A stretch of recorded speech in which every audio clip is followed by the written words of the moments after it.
it's Jenna, and today I'm going to be talking all things Thor Ragnarok. Or Ragnarok? Okay, I have been getting this wrong literally since the movie got announced, so apologies if I keep changing my way of saying it and if I'm saying it completely wrong, but you know, it's all good fun and you'll know what I'm talking about. So about a week ago, my dad, my friend and I, we went and we saw the new Thor movie, which was, oh my goodness, amazing, so good. So much better than the first two Thor movies. I really thoroughly enjoyed it. I gave it 5 out of 5 stars, and I'm going to break that down for you guys right now in this spoiler-free movie review. So Thor Ragnarok follows Thor as he journeys to Earth with his brother Loki in order to find his father Odin. Once he does, he finds out that Hela, who is the goddess of death, she is coming to Asgard to basically, you know, rain terror down upon the beautiful Asgardian city that we all have grown to know and love in the past two Thor movies. So without giving too much away, Thor ends up losing his hammer and gets kind of trapped on this alien planet where he is kind of forced to fight in this gladiator type arena against the Hulk. And from there, it kind of picks up into sort of this like road trip comedy sort of film. And honestly, it was just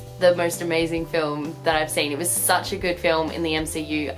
I loved it so much. So I think the really interesting thing about this movie is that its storyline did not take place on Earth. Well, we had a little bit of Earth in the film where we were trying to find Odin, but for the most part, this story did not take place on Earth. And we haven't really had a film like that since the Guardians of the Galaxy movies. Obviously, the first two Thor movies, the first one spent a lot of time on Earth, the second one spent like a decent amount of time on Earth, but this new one was very focused on Asgard, and I think that was really refreshing and a really deliberate choice for the filmmakers. So the storyline itself was something really enjoyable that I absolutely loved. We got a lot from each different character, got a little bit about each of their stories, and just the storyline itself really tied into the overall MCU really well. I think that having Loki back was amazing because, oh my god, I love Loki, but also I feel like it tied in really well to the next couple films. You know, it ties in really well with Infinity War and Thanos, and I'm pretty sure I'm saying his name right. Is it Thanos or Thanos? I call him Thanos, so we're just gonna stick with that. But yes, I think that it really ties in well with the overall MCU, and the story was just so much fun and I absolutely loved it. So the characters in this movie were hilarious. Like,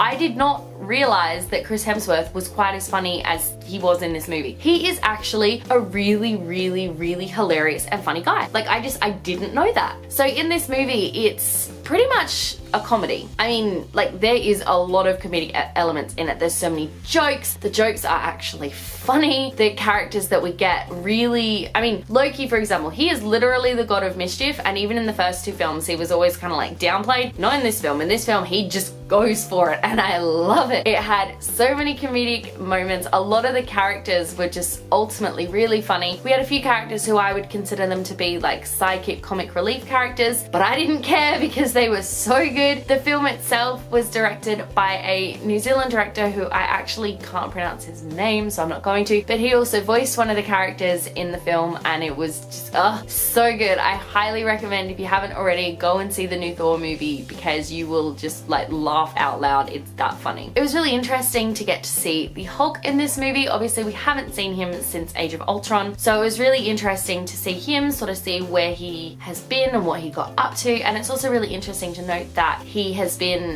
the Hulk for the majority of the film. We don't actually see Bruce Banner a whole lot, so that was a really interesting and like unique choice, and I'm really curious to see how that's going to play out in Infinity War. The new characters that we got to see, so we got to see Valkyrie, who I have to admit I was not like the biggest fan of. I kind of like her, but I kind of really don't. I have to say that I'm like a huge Jane Foster fan, so I was really upset when I found out that we weren't gonna be seeing Jane and Darcy and those guys in this movie. I kind of understand why. I think that it was really important to have Thor go off on his own and go to a different planet, and I think that it's gonna play in really well with the MCU, but overall I think that Thor and Jane are meant to be together, so I'm really sad that they're not anymore. The one thing I have to say about this movie is the Doctor Strange cameo, because that's basically all it was. I'm not sure that it was like entirely necessary, especially since the majority of it we had already seen in the post-credit scene of Doctor Strange. So I didn't really know how to feel about that. My dad was like, why did I bother watching Doctor Strange for this? And my friend was kind of like, I think the reason why they did it, I know a lot of people probably didn't go and see Doctor Strange, so they kind of did this like quick introduction of him in this movie, just so people who go and see Infinity War won't be completely lost about who he is. So all in all, I gave this movie a 5 out of 5 stars. I thought it was absolutely hilarious. The jokes were fantastic. The jokes are fantastic. The characters were amazing. Cate Blanchett as the villain, hella, she was incredible, like so good. I really enjoyed having a villain like her. I also thought it was really refreshing to have a female villain, but like just one that is so